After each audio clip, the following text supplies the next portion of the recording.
We need to talk. We need to have a serious adult conversation about enough. When is it enough? When is the PC on your desk finished? When is it good enough? We all know the feeling. That itch. You get a new graphics card, and suddenly, your processor is the bottleneck. You upgrade your processor, and now your motherboard looks sold. You get a new motherboard, and you realize your case, your plain, black, boring case, just isn't doing it justice. It's a sickness. A wonderful, expensive, and all-consuming sickness.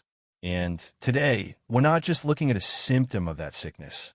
We're looking at the final, end-stage, incurable disease. This isn't a computer case. This is a 50-pound, brushed aluminum and tempered glass monument to bad decisions. This is the ASUS ROG Hyperion GR701. And I promise you, by the end of this, you're either going to think this is the stupidest, most obnoxious product ever made, or you're going to be checking your bank account. There is no in-between. So what is this thing? The box it comes in isn't a box.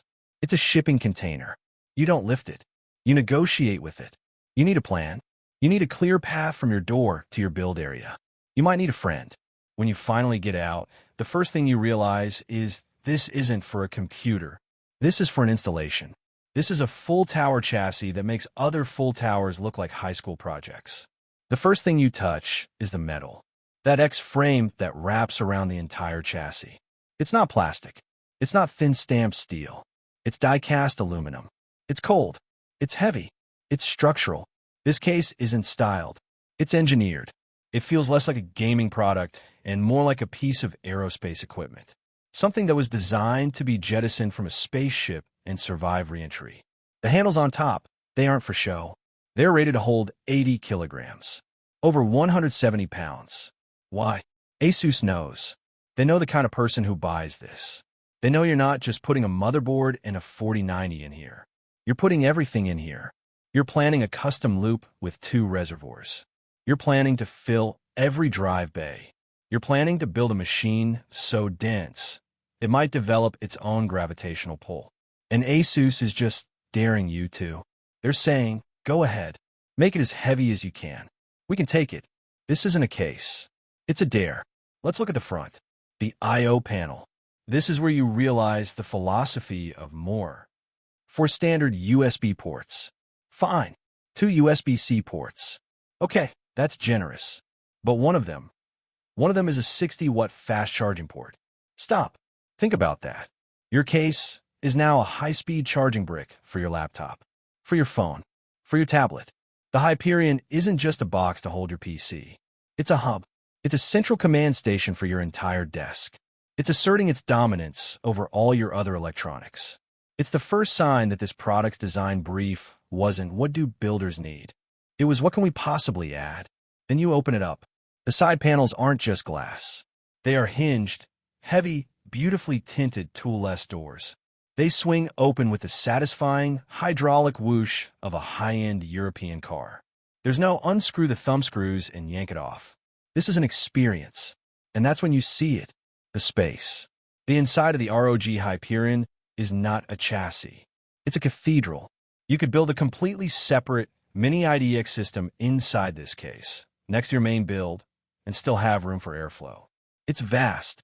It's designed for EATX motherboards, the biggest you can buy. And when you put one in, it looks normal. If you put a standard ATX motherboard in here, it looks lost. It looks small. It looks ashamed. This case bullies your components into being bigger. And the cooling? Oh, let's talk about the cooling.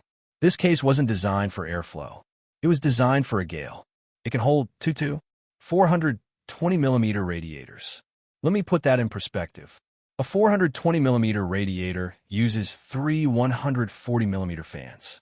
It is the largest, most extreme consumer radiator you can buy.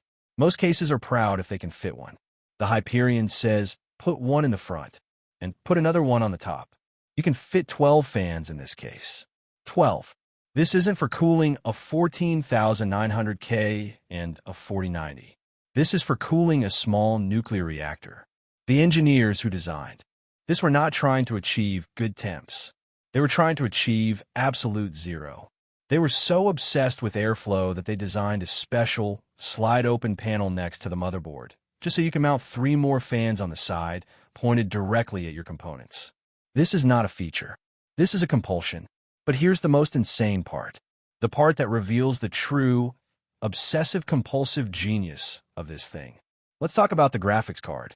You can mount it horizontally. And if you do, there's this beautiful, over-engineered, all-metal anti-sag bracket built right in.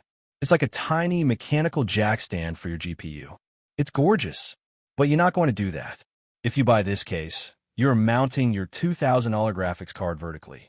You're going to display it. And this is where every other case fails. They let you mount it vertically, but they jam it right up against the glass, suffocating the fans. It looks great, but it performs terribly. The Hyperion is different. Its vertical mount is built in. It's part of the chassis, and it leaves a massive 50mm gap. That's 2 full inches between your card and the glass. Your card isn't just on display. It's not just surviving. It's breathing. It's being presented. Worshipped. This case builds an altar for your silicon. And then you look behind the motherboard tray. This is the part that will break your brain. This is where the sickness becomes clear. Cable management in a normal case is a chore. It's a fight. You're stuffing cables, you're zip tying, you're crushing them down just to get the side panel on. The cable management in the Hyperion is a joy. There isn't a cable routing channel. There's a canyon. There's a 46mm wide cavern back here. You don't route your 24-pin cable. You just throw it back there. It doesn't matter. There are integrated ROG-branded Velcro straps everywhere. There's a built-in fan and ARGB hub already wired up, ready for 8 fans and 6 lighting strips. There's a translucent panel that covers all your cables, not to hide them, but to frame them. It's like a privacy window for your wiring. The designers weren't just thinking about how to hide the cables. They were obsessed with it. They knew the person building in this case is the kind of person who is offended by a visible zip tie. And then, there's the drawer. I'm not kidding. Hidden in the PSU shroud, where you'd normally just have empty, wasted space, is a hidden drawer. You push it, it clicks, and it slides open. Inside are compartments. For your screws, your extra standoffs, your M.2 hardware, your tools. This is the most why feature I have ever seen. And it's the most I need this feature I have ever seen. This is the moment you realize. This case is a gateway drug. You can't just buy the Hyperion. The Hyperion demands more from you. You can't put a 750-watt power supply in here. It would be an insult to the PSU shroud. You need 1200 watts minimum. You can't use the stock cables that came with it. Not when the cable management is this good. You are now morally obligated to buy a full set of custom-sleeved, individually combed cables. You can't just put an air cooler in here. Not with space for 2 420mm radiators. The case will mock you.